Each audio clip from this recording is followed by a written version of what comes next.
Si Wang Jiryang kasi nakita namin sa maraming dokumento eh. Number one, nakita namin siya doon sa, if you remember yung grade sa Sun Valley, sa Fontana/Sun Valley, andun yung pangalan niya sa incorporation papers ng Sun Valley.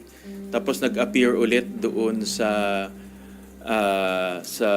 Banban Pogo Hub, particularly sa Baofu. At obviously, malaki yung kanyang ginawa, no? Ganyan kanyang papel doon sa pagtakas nila Alice Guo at yung grupo nila sa Malaysia, no? At doon sa grupo nila sa Malaysia, nandoon din si Cassandra Lee, no? So, konektado naman yun sa Porac Pogo Hub, no? So, parang based doon sa mga nakikita namin dokumento, involved siya sa Sun Valley in Clark, involved siya sa Banban in Tarlac, at involved rin siya sa Porac in Pampanga. Sir, ano yung boss ng lahat ng Pogo bosses? Yung may pinakabigat na kaso lahat? So far, hindi ko pa masabi ngayon kung siya yung pinaka-big boss, no? But so far, boss siya. At so far, nakikita namin involved siya dito sa tatlong Pogo Hub na ito. At if you look at the geography, magkakatabi lang to eh. Magkakatabi lang ang Porac, ang Fontana, at ang Bamban. Isang ikot lang yan eh. So, hindi yung principal na na-accused to sa mga kaso?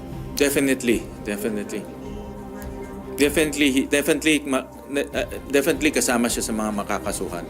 Alam ko nga nakasama na siya dito sa mga initial na mga kaso. Possible yan. I don't have any concrete information now. May mga information lang akong sinasabi sa akin kung sino siya. Hindi pa validated.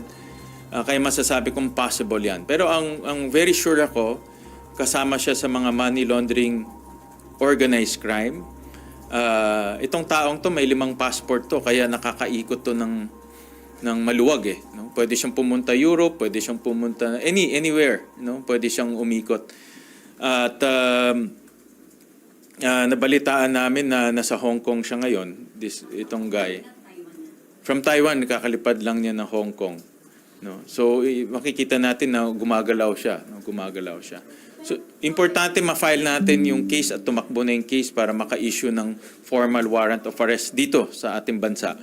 At para ma-alert na natin yung Interpol at malilimitahan rin yung kanyang galaw, no?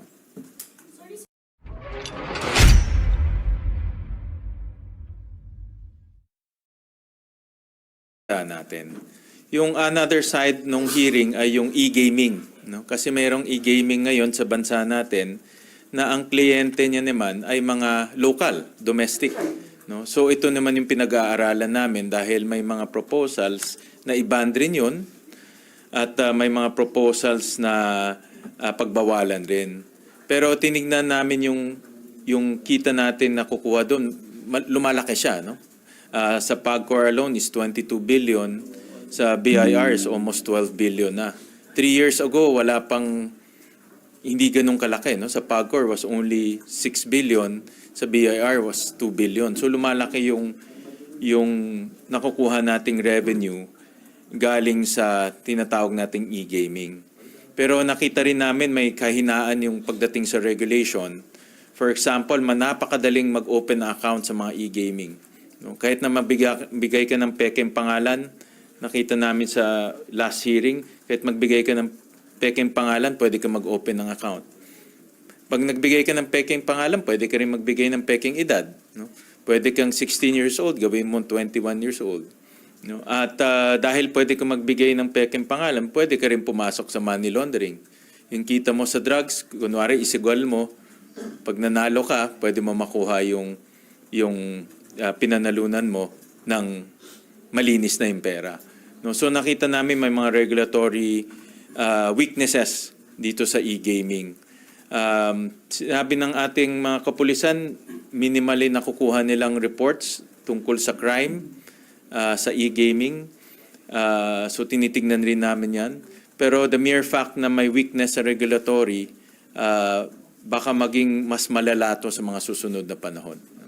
Sir, paano dun sa mga economic zones? Kasi parang may concern sila na yung nasa loob. Oo. Actually, meron ngayong, dahil nga na-ban din Pogo, meron isang aspeto na hindi natin masyadong klaro. Ito yung special class BPO. Itong mga special class BPO, parang BPO siya, pero ang kliyente niya mga gaming companies outside the Philippines. No? So may mga, for example, may mga graphic design, customer service, marketing. So ito yung mga service na binibigay nila o pinoprovide nila dito sa mga gaming companies outside of the Philippines. Hindi sila kumukuha ng taya, no? Dahil service provider lang sila. So ito naman yung isang bagay na dapat klaruhin sa pagbaban ng Pogo. Dahil itong mga service provider, nagsa-service rin ng mga Pogo. So may kliyente sila sa abroad, may kliyente sila dito ng mga Pogo. So kina-clarify ngayon kung kasama sila sa pagbaban dahil hindi naman sila kumukuha ng taya. Sir, anong ibig sabihin yung, ibig nyo lang po sabihin doon sa seems like meron ng kapalit ang Pogo, kahit wala ng Pogo, pinalitan naman ng email? Dahil yung kita niya, lumalaki yung kita ng e-gaming eh. So kung matatandaan natin ang nakuha ng PAGCOR sa Pogo is about 6 billion. Ang nakuha ng BIR, it's about 8 billion. So that's more or less nasa around 14 to 15 billion. Pero ang e-gaming naman, ang laki ng pagpasok ng pera sa PAGCOR, mga 22 billion. Sa BIR, mga 12 billion. So ang punto ko lang naman, kahit mawala yung Pogo, no? Dahil mawawala ang kita ng PAGCOR at ng BIR, yung e-gaming naman lumalaki siya. No? At nakita ko in the last 3 years, ang laki ng linaki niya, almost more than 100%. So, in other words, napalitan ng e-gaming yung kita ng Pogo. Pero not necessarily, sir, na ano po ibig niyo sabihin dun sa mas lalala pa yung sitwasyon dun sa e-gaming possible in the future, given na sa ngayon may mga crimes na Kung mahina kasi ang regulation, no, for example, pinakita ko ito during the last hearing, napakadali magbukas ng account. No? Kung hindi nila minomonitor, let's say, mga minor nagbubukas ng account, kasi pwede ka magbigay ng fake name eh. Pwede ka rin, pag nagbigay ka ng fake name, pwede ka rin magbigay ng fake age. So kung mga bata ma-addict dito sa e-gaming at hindi nila babantayin to, lalala at lalala to. No? Kung matatandaan natin, yung e-sabong walang edad eh. Anytime, anywhere, anyhow, pwede kang magbukas ng account sa e-sabong. Ako nakita ko mga bata mismo naglalaro ng e-sabong during the pandemic time. At maraming na-addict sa e-sabong dahil napakabilis magbukas ng account.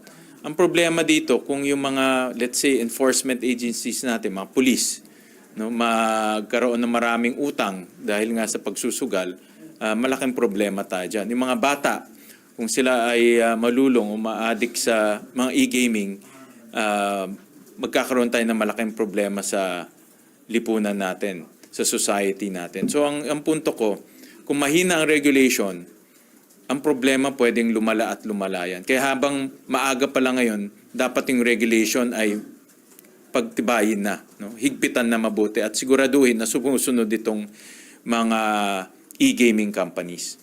Sir, what specific measures would you craft to avoid the creation of another Pogo by its name? Oo. Kasi yung IGL kasi, di ba, it caters to majority of Chinese. Yes.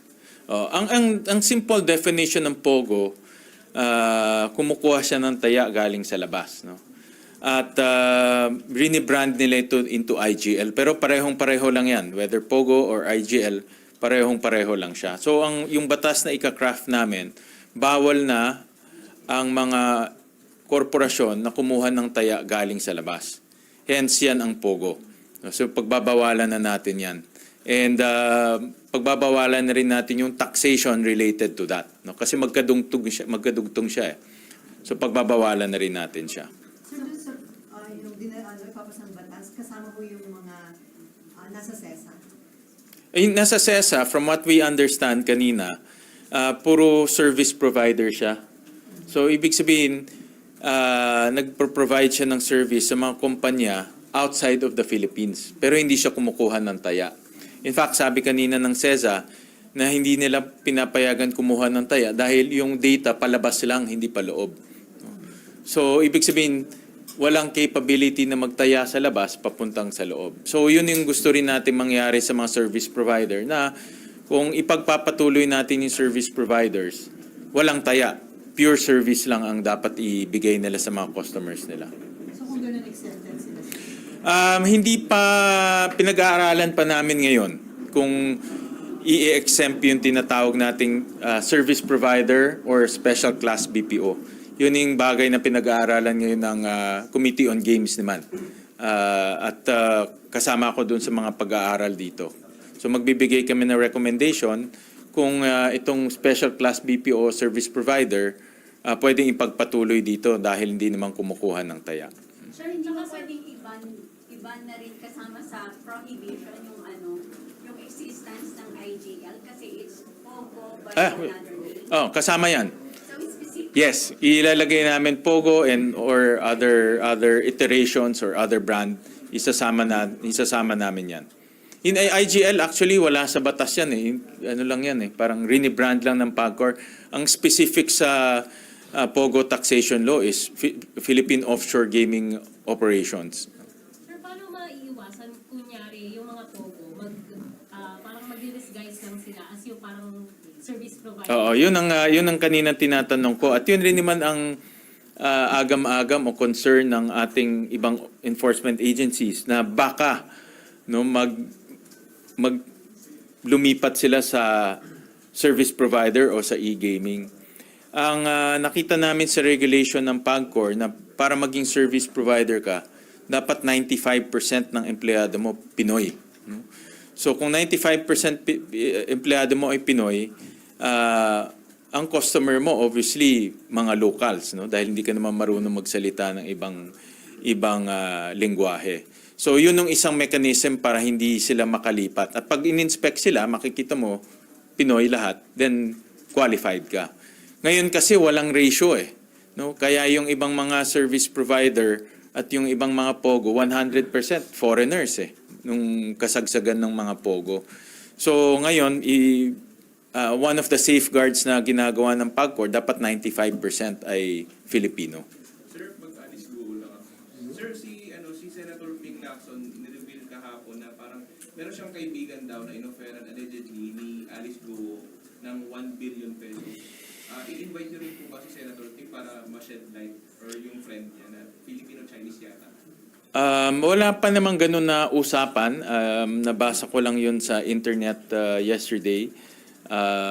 Of course, volunteered information yun. So, wala pa namang ganun na invitation na balak. Pero sir, kung totoo, ibig sabihin gano'n palaki talaga pera meron sila Alice Guo. Nakakagulat, no? 1 billion pwede niyang i-offer. So, makikita natin na ganong kalaki ang perang gumugulong sa Pogo. In fact, doon sa last hearing, nakita namin nga na ang pumasok sa account ni Alice Guo between 2017 to 2024 is 1.9 billion pesos.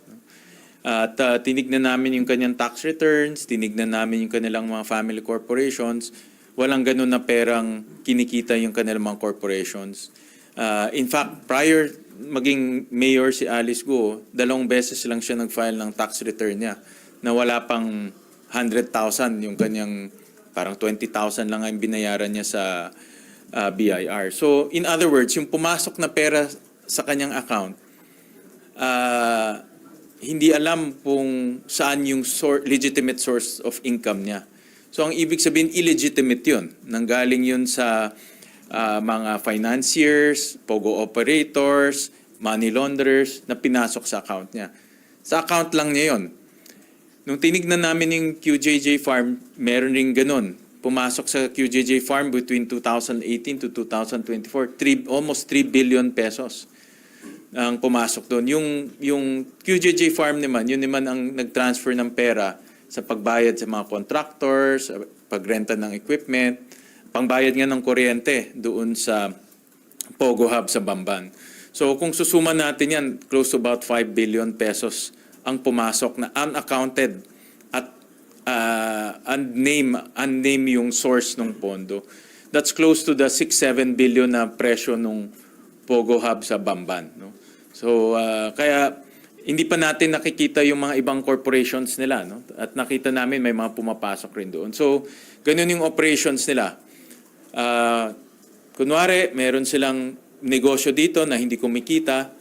Kunwari, meron siyang income source na hindi malaki. Pero sa likod, pumapasok napakalaking pera at ginagamit naman nila ito sa pagpapatayo ng Pogo Hub. Sir, anong gagawin nyo kung hindi pa rin siya magsasalita next year? In ebidensya naman matibay eh. And I'm sure i-invoke niya yung right niya against self-incrimination or ngayon ang bagong linya na mayroong banta sa buhay niya na hindi naman nag-file officially. So ginagamit niya yung dahilan na yun. But ang ebidensya kasi napakatibay eh. No? At yung dokumento very clear naman. So kahit na hindi siya magsasalita, ilalabas lang namin kung ano yung sinasabi ng ebidensya. Pero in favor ba kayo, sir, sa executive session? Hindi ako in favor, no? Dahil unang-una, hindi naman national security threat to. Number two, yung kanyang death threat, hindi naman officially reported. Para sa akin, gawa-gawa lang niya ito para hindi siya sumagot sa mga tanong. Wala akong nakikitang dahilan para mag-executive session. Pero sir, kumbinsido na ba kayo dun sa Hayate daw? And inaalis niyo na po ba yung possibility na baka by plane talaga yung ginamit? Well, doon sa nakita kong news galing sa NBI, dumating siya sa KL on July 18, nakatatak yung passport niya.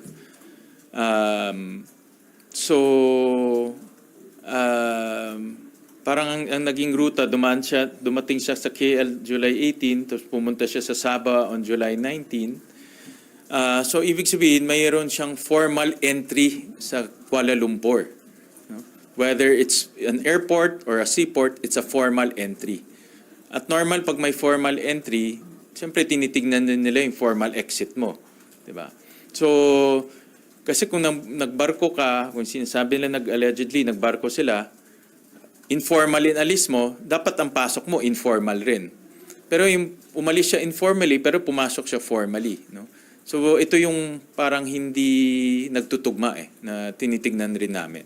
Sir, meron ba kayong information that this Wang Ziyang, apparently siya yung big boss ng Pogo sa Philippines, is connected with the Chinese triad? Possible yan. I don't have any concrete information now. May mga information lang akong sinasabi sa akin kung sino siya. Hindi pa validated. Kaya masasabi kong possible yan. Pero ang very sure ako, kasama siya sa mga money laundering organized crime. Itong taong to may 5 passport to, kaya nakakaikot to ng maluwag eh. No? Pwede siyang pumunta Europe, pwede siyang pumunta anywhere. No? Pwede siyang umikot. At nabalitaan namin na nasa Hong Kong siya ngayon, itong guy. From Taiwan, nakakalipad lang niya ng Hong Kong. No? So, makikita natin na gumagalaw siya. No? Gumagalaw siya. So, importante ma-file natin yung case at tumakbo na yung case para maka-issue ng formal warrant of arrest dito sa ating bansa. At para ma-alert na natin yung Interpol at malilimitahan rin yung kanyang galaw. No? Sorry sir, sino yung source ng information na nasa Hong Kong na po si Wang Ziyang? And are you also confirming na din, although halos... Yun confirm yun, but I can't tell the source, no? Kasi walang permission. But yun confirm yun.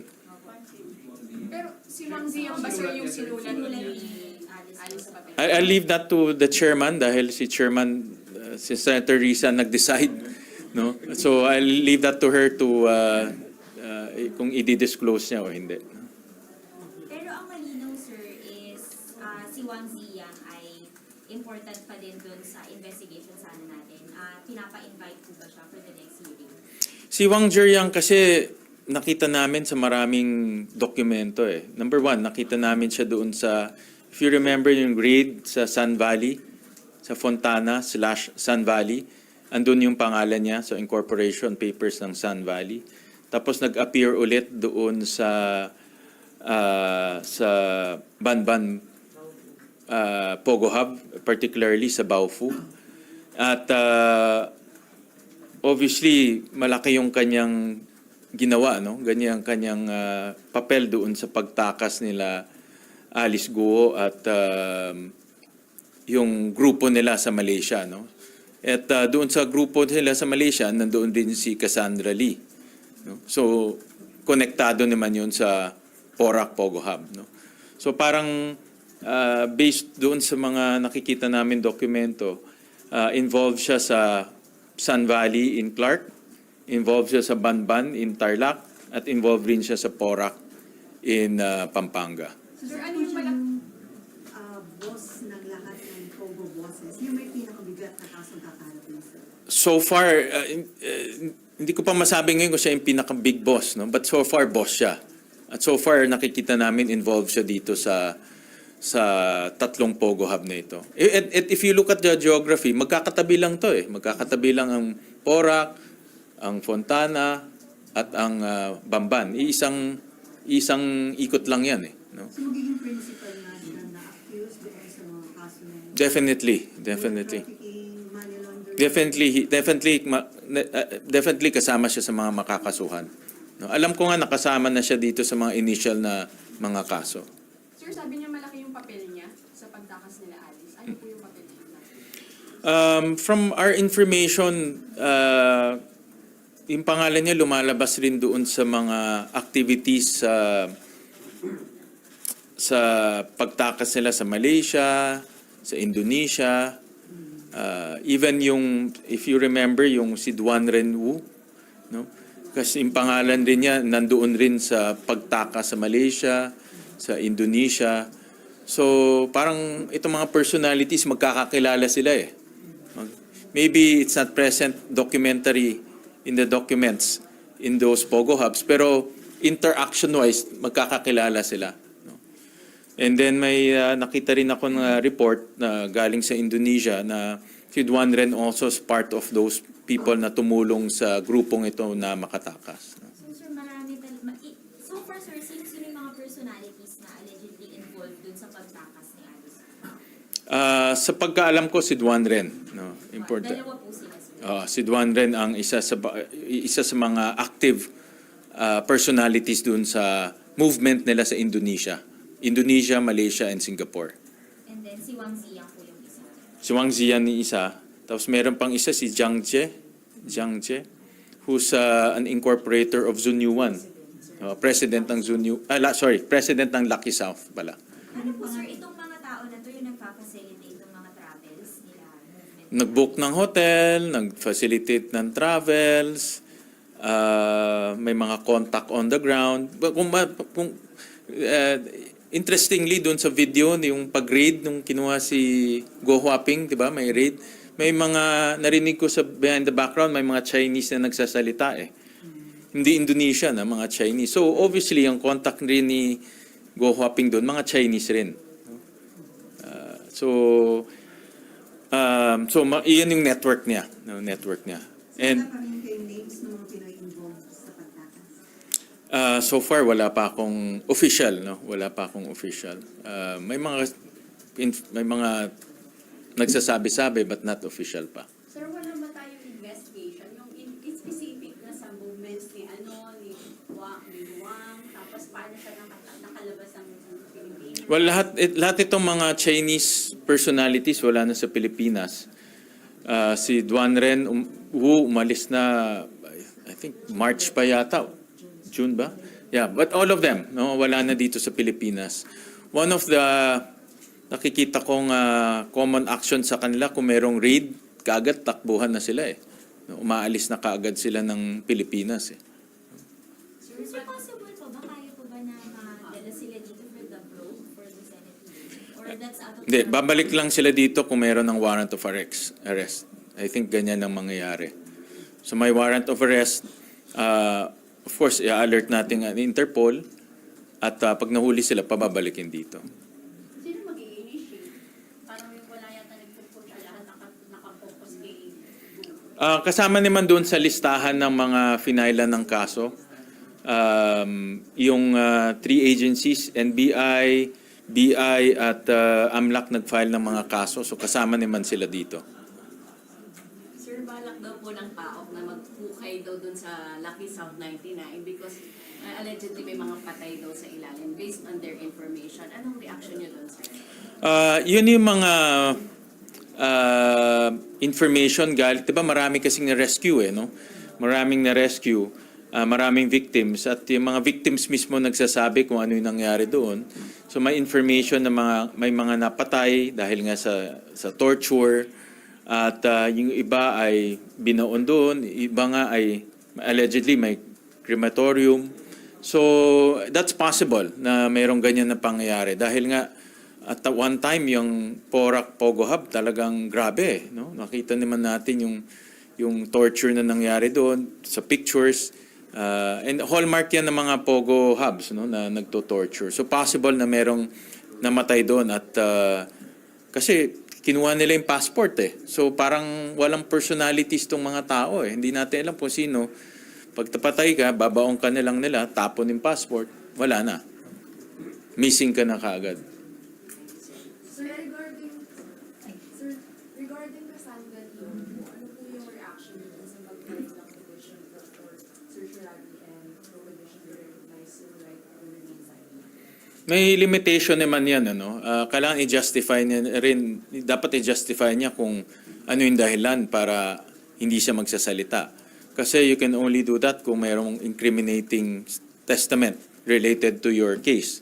Kung itatanong naman, hindi naman related to your case, pwede naman yun. So hindi blanket right yan.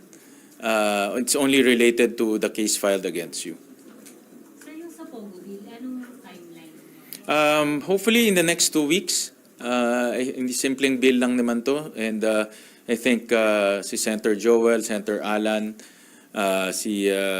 for initiating the bill. So, i-consolidate na lang namin to.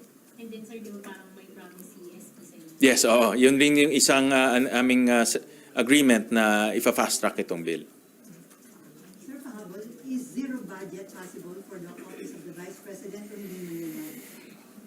Kawawa naman yung mga empleyado nila, no? At dahil mayroong mga empleyado ang Office of the Vice President, so kailangan sila sumweldo, kailangan rin ng benefits para sa kanila. So kawawa naman yung mga empleyadong nagtatrabaho doon sa office, no? So yan ang effect kung isi-zero budget nila. Even the Vice President deserves a salary, no? Lahat naman tayo nagtatrabaho sa gobyerno, karapat-dapat naman na merong sweldo. So malabo mangyari sir? Nalabo, tingin ko. Yeah. Kasi may mga tao doon na nagtatrabaho. At right rin ng mga nagtatrabaho doon na makakuha ng compensation. Sir, actually lang tinapisan na po ng House Committee on Appropriations yung budget nila. I think that's 1.2 billion pesos yung tinapisan. Kaya hindi ko pa nakikita yung exact kung ano yung natapyasan. I would assume yung tinira nila is for salaries yan. No? I would assume. I would assume. But hindi ko pa nakita kung ano yung mga... I think bago lang kasi yan. No? Hindi ko pa nakita kung ano yung mga natanggal. Pero hindi sana nangyari sa yun kung naging patient na ang Presidente nakipagtulungan na lang sumagot sa mga tanong. Well, kanya-kanyang ano yan kanya-kanyang kumbaga sa House being an co-equal branch, may sarili silang sistema doon, no? So kanya-kanyang sistema. Kami dito may sarili naman kaming sistema dito.